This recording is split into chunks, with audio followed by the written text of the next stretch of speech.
Information Warfare Part 2.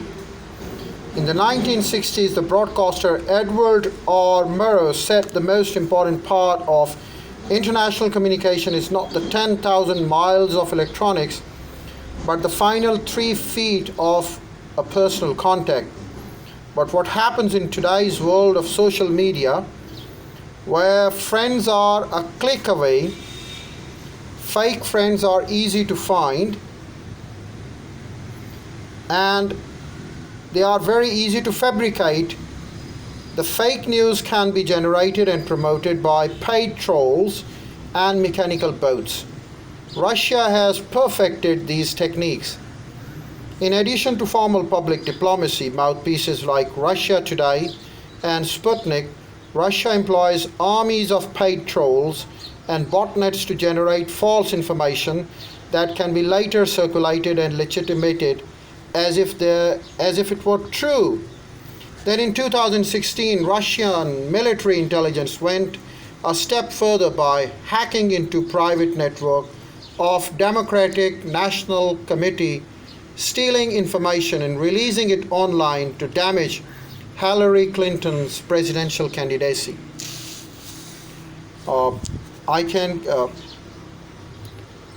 Through information warfare is not new. Though information warfare is not new, cyber technology makes it cheaper, faster, and more far-reaching, as well as more difficult to detect and more easily deniable.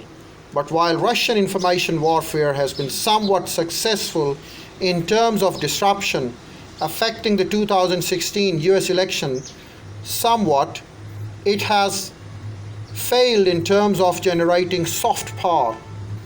The Portland Consultancy in London publishes a soft power 30 inches index that ranks Russia 27th.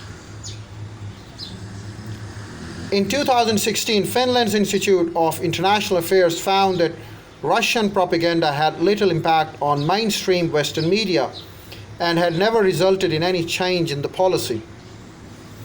And a Chicago Council on Global Affairs polls in December indicated that Russia's popularity among Americans was the lowest since the Cold War in 1986.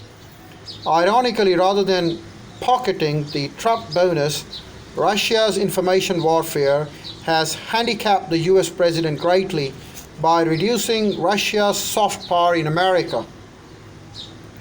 As some analysts point out, the best response to a firehouse of falsehood is not to try answer each lie, but to forewarn and inoculate against the process. As Macron's victory has shown, the European elections of 2017 may benefit from such forewarnings. Well, Russia's interference in 2016 US presidential election and its suspected hacking of the French President Emmanuel Macron's campaign services.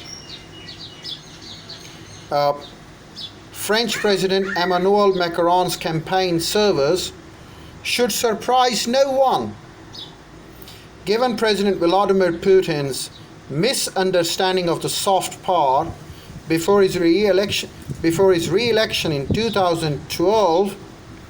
Putin told a Moscow newspaper that soft power is a complex of tools and methods to achieve foreign policy goals without the use of force through information and other means of influence. Let's talk about some of the highlights. The concept of soft power was incorporated into Russia 2013 foreign policy concept. Soft power is the ability to get what you want through attraction and persuasion rather than threats of coercion and offers of payment. Countries have long spent billions on public diplomacy and broadcasting in a game of competitive attractiveness, the battle for hearts and minds. Information warfare can be used offensively to disempower rivals, and this could be considered negative soft power. Exchange programs that develop personal relations among the students and young leaders are often far more effective generators of soft power. So this is what we have talked about Russia. with reference to USA.